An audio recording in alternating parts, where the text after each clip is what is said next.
So I've been thinking for months now about taboo romances, and it has taken me months to formulate my opinions in a coherent manner worthy of YouTube about taboo romances. So first of all, what is a taboo romance? It's a romance novel that revolves around a taboo relationship, and a taboo relationship is one in which the dynamic is something that society would frown upon, deem unconventional, deem inappropriate, and sometimes the law might deem it inappropriate. For instance, one of the most common taboo romance dynamics is an age gap one, and this does include age gaps where the age of majority falls in between the younger and older member of this age gap relationship, which for some crazy reason is illegal to write about. It's legal to write about, not illegal. Other common taboo romance tropes are incest. Yes, that is a real thing that people will read and fantasize about. Boss and employee, teacher and student, therapist and patient, which just kind of surprised me.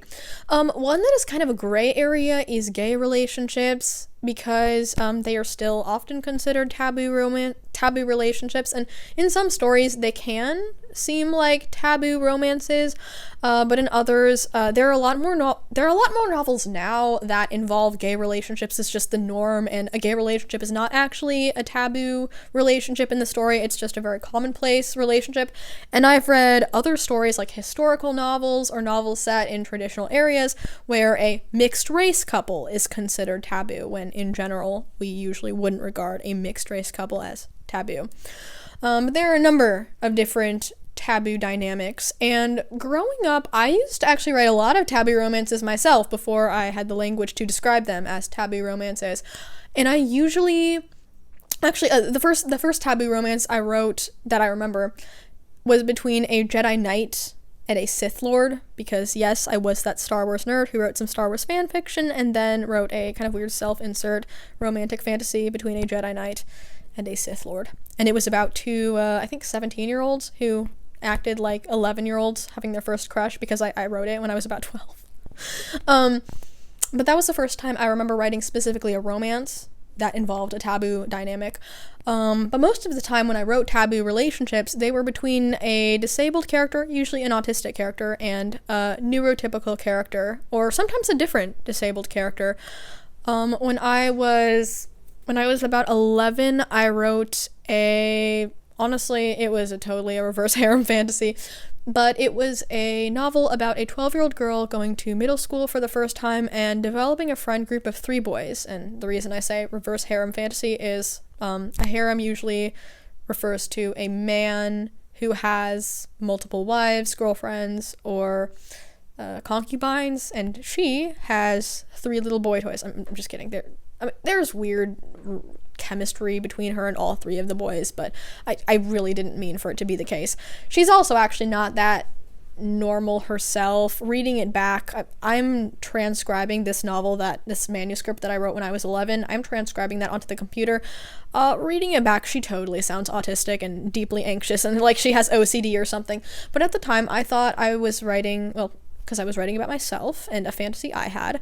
I was writing about what I thought was a normal girl who developed a friendship with 3 different boys, one of whom had Down syndrome and 2 of whom were autistic. And one of the autistic boys develops a crush on her by the end of the novel. And while I don't explore that as a relationship, they do frequently show up within the same universe of all my stories as a couple, eventually a married couple, who adopt children together. But in general, I just included a lot of taboo dynamics amongst the novels I would write. I didn't usually write romances. I preferred writing general action stories or coming-of-age stories that might involve a little bit of romance.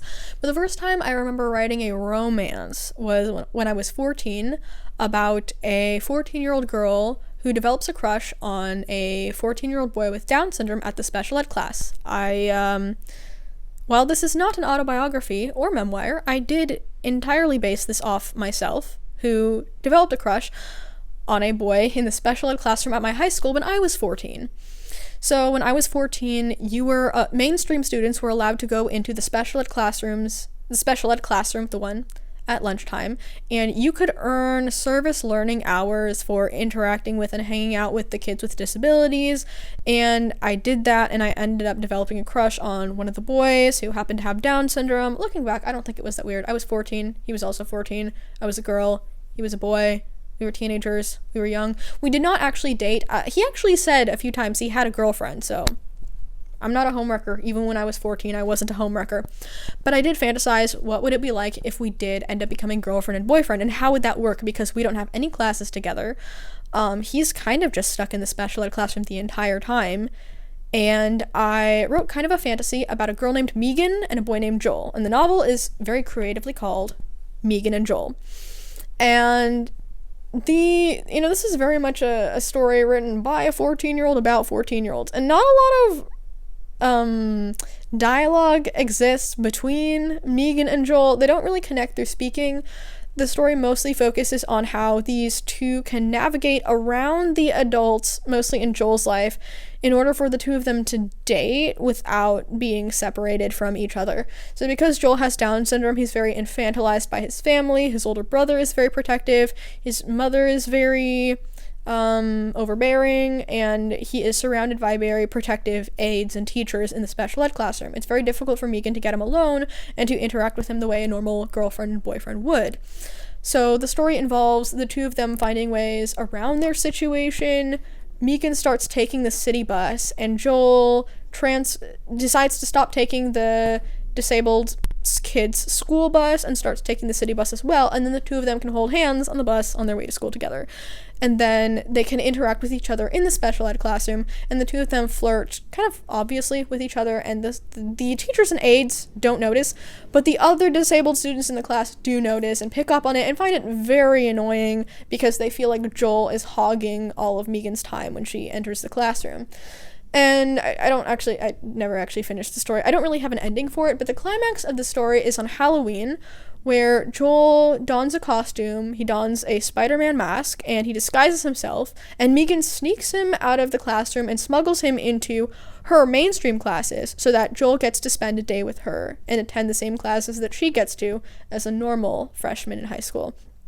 And the story entirely focuses on how these two can navigate a relationship where everybody else in society would deem it as inappropriate.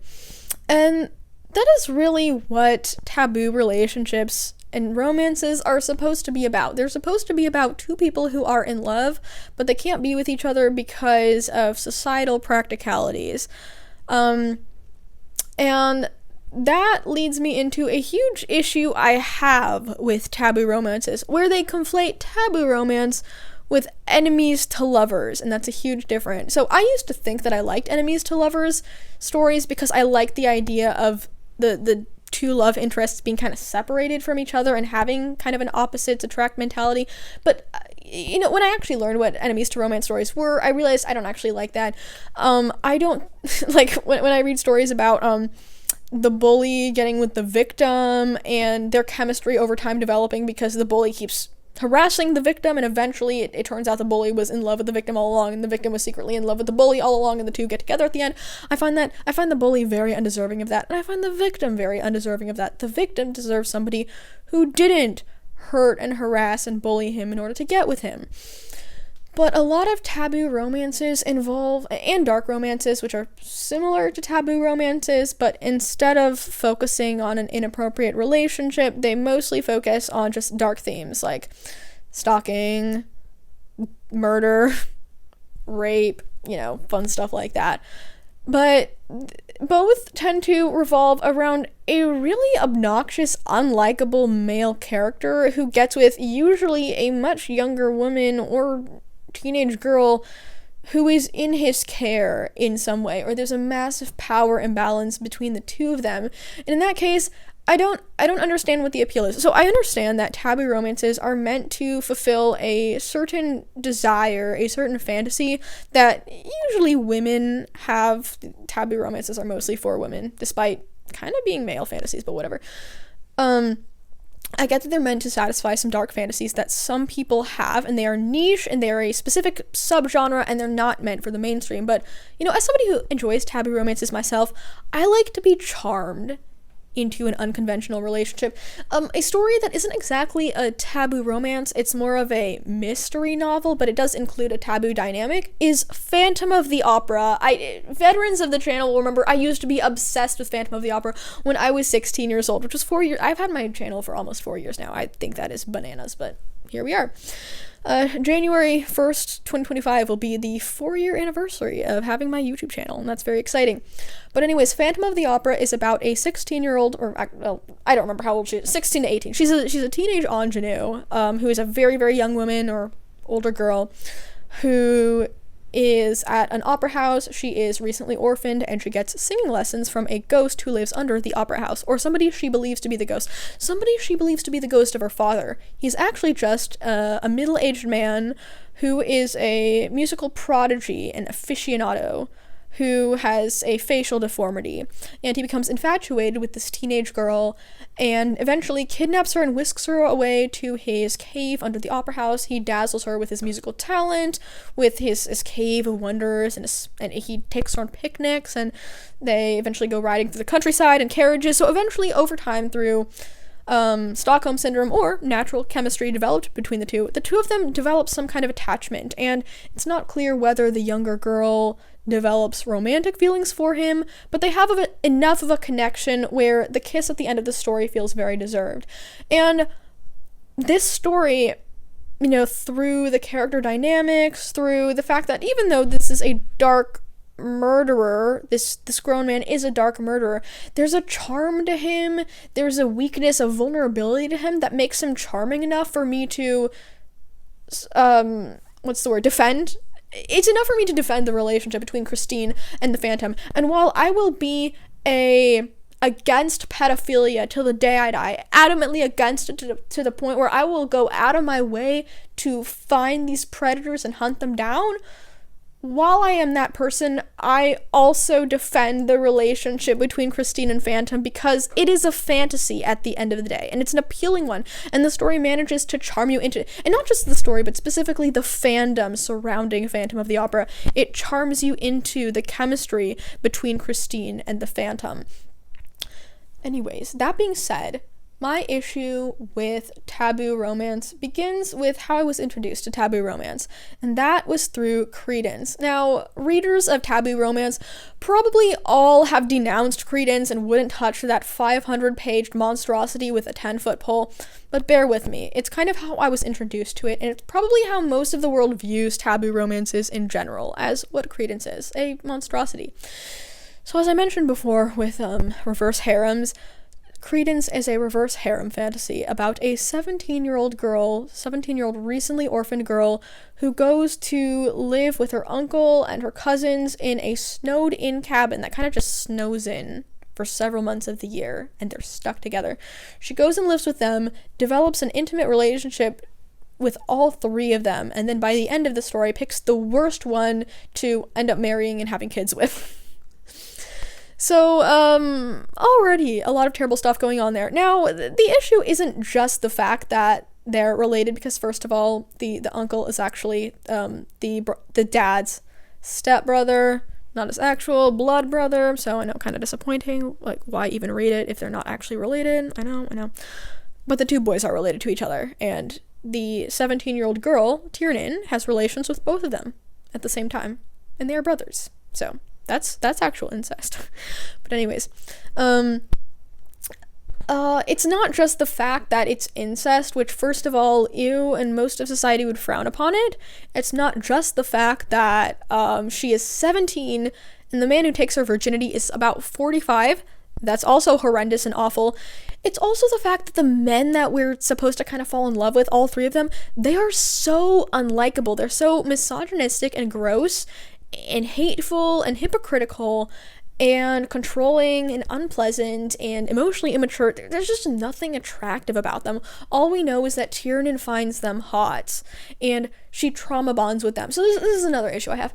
Instead of creating chemistry between the lead male and female, who maybe because of their age gap dynamic or because of, the fact that they're brothers and sisters, no, I'm just kidding, but as an example, due to a lot of different reasons. There's a lot of reason to frown upon their relationship. The story is supposed to charm us into rooting for them. The story is supposed to make us fall in love with them, not find these males so disgusting that it is disappointing and feels more like the buildup of a horror novel when this 17-year-old girl ends up becoming intimate with all three of them.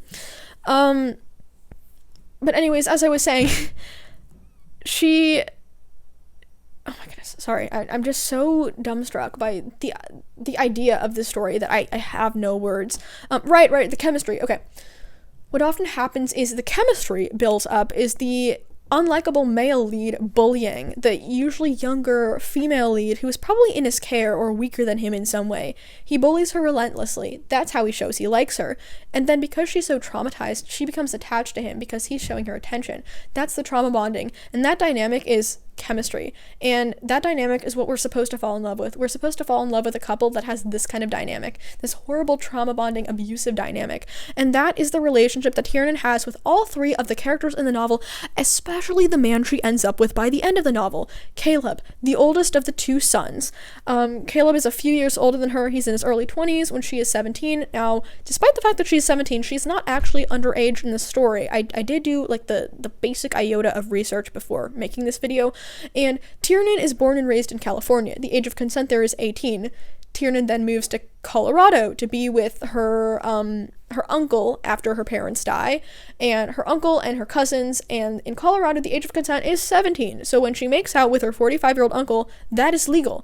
And she very fortuitously turns 18 the day that her uncle takes away her virginity. So then she's internationally, yes, internationally, but like more she's federally legal, so this book doesn't totally glorify pedophilia or whatever. But it's not even just that. At the end of the story, she ends up with the worst of the men. And no, it is not her 45-year-old uncle, although by the end of the story, I wish it was. She ends up with her cousin, and when she meets this cousin, Caleb, their first interaction is him attempting to physically assault her. And most of their sexual interactions with each other, one-on-one, is sexual assault. The only times that there is sexual stuff going on between them that it isn't sexual assault, the other cousin is involved. So the only time that she's consenting to anything with this cousin is usually a threesome with the other cousin, with all three of them. But by the end of the story, also Caleb, the abusive cousin, is nonverbal. And while something interesting can be explored there, like trauma or disability, which they attempt to, it's pathetic, honestly. It's a pathetic excuse for why he is, I don't know. It basically is just an excuse for the author, Penelope Douglas, to make him more of just an untamed animal. He's so untamed, he's so wild, he can't even speak. And it's like, he's so frequently referred or described as like a dog or a puppy in this story, but he's not like a golden retriever puppy. He is an ill, poorly socialized pit bull who, attacks indiscriminately in the story. There is nothing appealing or redeemable or likable about this character. And at the end of the story, she ends up with him. Now, there are some people who defend this dynamic because they were seduced into falling in love with Caleb. But to me, it seems like so many male love interests in taboo and dark romances are unlikable rapists, just like Caleb. And, I think I'm allowed to have a say on this because I myself am a fan of taboo romance. I write it, I live it. I had a relationship with, I had a gay relationship, and society might consider that to be taboo. I also had an age gap. Anyways, okay. So, that being said, like all my issues I've had with taboo romance, I'm sure there are lots of taboo romances where the male leads aren't so unlikable and domineering and abusive. For instance, I read this novel called He, She, and It by Marge Piercy when I was when I was 13, I almost said 19. When I was 13 years old, I read this smut. It was literal smut. I actually have this memory of reading this huge book when I was 13. I picked it up off the bookshelf at my grandparents' house. It looked interesting to me. My grandmother caught me reading it. She was like, "Oh, that book is not appropriate for you." And for good reason, because there are graphic sex scenes depicted in this novel. And, I would later learn that this is erotica, this is smut, this is literary porn. But The story is about a 29-year-old divorcee named Shira. So already two reasons for me to dislike her as a 13-year-old. First of all, she's a divorcee. And second of all, she's a 29-year-old hag. So I already didn't relate to her, but that being said, I pressed on. The story seemed interesting. It's set in the future. It's kind of science fiction. There are these it's like unsafe to leave this atmospheric bubble that each community has created. Oh, it's also about a Jewish community, which is probably why my Jewish grandparents bought the book. But it's about a Jewish community. Everybody in the story is has a Hebrew name. And in this story, Shira, who has just divorced her husband, goes back to her hometown to live with her grandmother Malka. And she meets Malka's friend, who is a scientist, who has developed a line of bodyguard robot android things. And the main one he has built, or the newest one he has built, is this prototype named Yod. Or, well, he's not a prototype, he's a robot. A robot named Yod, which is a letter in the Hebrew alphabet, and I don't remember which one, like 10th or 11th, but he's like 10th or 11th in a line of other robots, beginning with Aleph, Bet, Gimel, Dalet, which are all letters in the Hebrew alphabet, so it's a Jewish community. And Shira develops a sexual relationship with this robot, Yod. So already, that's pretty taboo. Human and robot, society probably frowns upon it, even in this society, despite being set in the future. And there's kind of, it actually does a lot of good things, despite, like, looking back on the story. I read it when I was 13, so obviously it was super degenerate in my eyes. But looking back, they did some pretty interesting things. They explored the identity crisis that Yod goes through, recognizing that he's a robot, because, just grabbing a bunch of different aspects of the story. The novel is called He, She, and It. She is Shira, it is Yod, and he is Shira's childhood ex-boyfriend, Gadi, who still features in the story. And I didn't finish the story, because I clearly don't finish anything at all. But it seems to me that by the end of the story, Shira and Gadi get back together, and Yod has a bit of jealousy around Gadi, and Gadi is a bit jealous of Yod as well. So these two men are kind of competing for Shira's affections, which is a pretty common trope for taboo romances, or any romance that's kind of a female fantasy. There are multiple men competing for her. Everybody wants to feel desired. And Yod goes through an identity crisis where he is cognizant, he has a personality and identity, but he's aware he's a robot and not a human, so he feels less than human.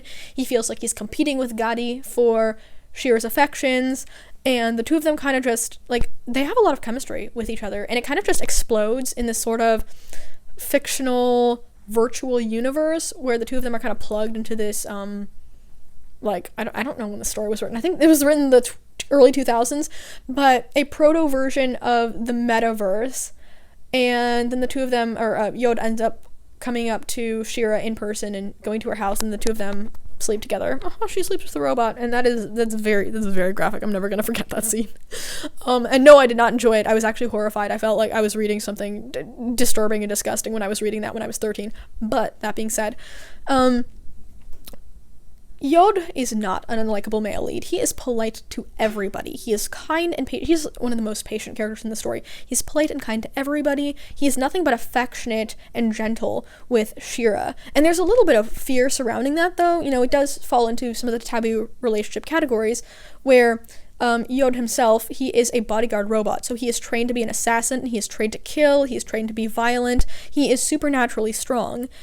But he is gentle with Shira, and there's an appeal there where he is strong enough to defend her and her entire family, but he is gentle with her and would never hurt her. And he is safer. I believe this is mentioned in the story. He is safer than a normal man in the story. He says that to her. She recognizes this. And this is, let's see, another aspect of the story is Yod is a robot, and he's only been alive for about 1 year. So while he has the verbosity of a grown man, and while he is built like a grown man, he has kind of the emotional maturity of a young child and is looking at the world through new eyes. And he has kind of this youthful charm to him, this very youthful childishness that a lot of women find attractive too. And he also has kind of this autistic quality to him. I'm allowed to say this, I'm on the spectrum. A lot of robotic characters and stories are kind of autistic coded, so they communicate and kind of interact with other humans the way a neurodivergent person might, and I find that a lot of, or maybe I'm just projecting, but a lot of autistic people might relate to robotic characters in movies, and this character himself seems a bit autistic coded. And the point is, this story takes the aspects of a taboo romance and really just uses them the right way. The only reason they can't be together is because it's just impractical for a woman and a robot to be together. But they have chemistry, they have love, there is something human, there's a human relationship going on between the two of them, but he's just not fully human. And I don't want to spoil the ending because I actually do want you to go out and read that book. I did kind of spoil the ending. I said that Gotti and Shira kind of end up together, but there are reasons for that. But the point is, what is my point with this? I don't want to catastrophize this and say, oh, if we write a bunch of taboo romances for women, then they're all going to develop unhealthy relationships, because I actually didn't grow up reading taboo romances, and I did develop unhealthy relationships, so there's that.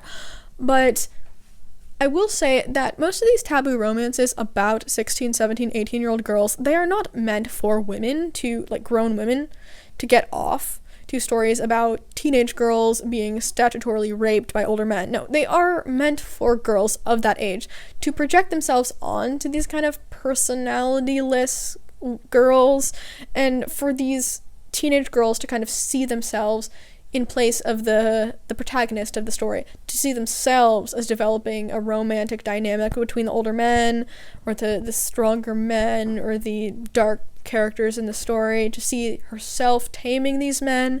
And I don't think that necessarily makes her more statistically likely to end up in an abusive relationship, because in my experience, most girls understand the difference between a fantasy and a reality. A lot of women have really dark, horrifying fantasies, actually, that they would never dream of carrying out in real life. And it seems like to me, most men have a lot of, most men who have crazy fantasies wouldn't actually not want to do them. They would definitely want to do them. But a lot of women have crazy fantasies that they would never want to do. But this is kind of a nature versus nurture question. A lot of women are naturally drawn to stronger men that they want to tame, and they want to protect them, and seem intimidating at first, but there's a challenge to kind of tame the beast so that the beast becomes less aggressive and more protective. But some of it is sort of taught. A lot of girls are taught from an early age that if a boy bullies them, it's because he secretly likes her. And a lot of girls are then kind of taught to internalize negative attention from males as a good thing. They're taught to be validated from negative male attention. And even now, a lot of women, just due to societal pressure, have way too low standards for men, hygiene-wise, personality-wise, behavior-wise, manners-wise, lifestyle-wise, and that's definitely not caused by taboo romances or romances in general, but it does enable and encourage dynamics like this to persist. And I don't think these need to be banned. I don't think anything can really be done. I mean, a lot of these books can still become very successful even if they're self-published, but I just sort of am raising awareness for why there's, I don't know, my issue with taboo romances is a taboo romance enjoyer. I don't like when men are mean. I don't like when men are mean, and that is all I have to say. So the moral of this video is, when men are mean, it makes me sad, and I'm not attracted to mean men. I'm also, for the most part, not attracted to men. Okay, goodbye, love you.